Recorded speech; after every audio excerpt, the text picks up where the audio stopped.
Roof concrete போட்ட அப்புறம் daily water stagnate பண்ணுங்கன்னு என் டீம்கிட்ட ரொம்ப இன்ஸ்பெக்ட் பண்ணிகிட்டே இருந்தேன். எதுக்கு இவ்வளோ இன்ஸ்பெக்ட் பண்ணுறீங்கன்னு என் டீமை டேரெக்டாக எனக்கு நிறைய பேர் கேட்டிருக்காங்க.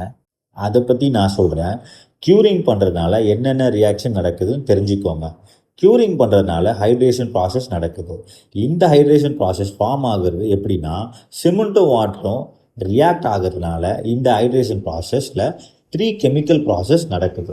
ஃபர்ஸ்ட் ஒன் டிகேட்டு இது ஃபர்ஸ்ட் ஃபியூ ஹவர்ஸ்லேயே ஃபார்ம் ஆகும். சிமெண்ட் இனிஷியலாக செட்டிங் ஆகவும் ஸ்மூத் நடக்கிறத ஹெல்ப் பண்ணும். அண்ட் செகண்ட் என்ன பார்த்தீங்கன்னா சிஎஸ்ஹெச், கால்சியம் சிலிகேட் ஹைட்ரேட். இதுதான் காங்கிரீட்டோட மெயின் ஸ்ட்ரென்தனிங் மார்க்கு. மிக்சிங்க்கு அப்புறம் சில ஹவர்ஸ்லேயே ஸ்டார்ட் ஆகும். ஃபஸ்ட்டு 7 days ரொம்ப ஃபாஸ்ட்டாக டெவலப் ஆகும் அண்ட் 21 daysலேயே வரைக்கும் கண்டினியூ ஆகும். காங்கிரீட்டோட டிசைன் ஸ்ட்ரென்த்து டெவலப் பண்ண ஹெல்ப் பண்ணும்.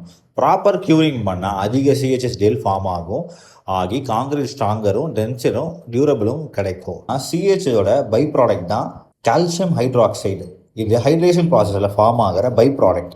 காங்கிரீட்டோட ஹை ஆல்கலினிட்டியும் மெயின்டைன் பண்ணும். ஸ்டீல் ரெயின்ஃபோர்ஸ்மெண்ட்டு கரோட் ஆகாமல் ப்ரொடெக்ட் பண்ணும். ஸோ இந்த ப்ராசஸ் கரெக்டாக நடக்கலைன்னா ஹைட்ரேஷன் ப்ராசஸ் ஸ்டாப் ஆகிடும், இல்லை ஸ்லோவாக ஆக ஆரம்பிச்சிடும். அதனால தான் இன்ஜினியர்ஸ் ரெகுலராக க்யூரிங், அதாவது டெய்லி வாட்டர் பிடிக்கணும்னு எக்ஸ்பெக்ட் பண்ணுறாங்க. காங்கிரீட் போடுறது ஜஸ்ட் 1 day ஒர்க்கு தான். ஆனால் அதை 50 to 100 days ஸ்ட்ராங்காக சஸ்டெயின் பண்ணுறதுக்கு முதல்ல 28 நாள் ப்ராப்பராக க்யூரிங் பண்ணியிருக்கணும்.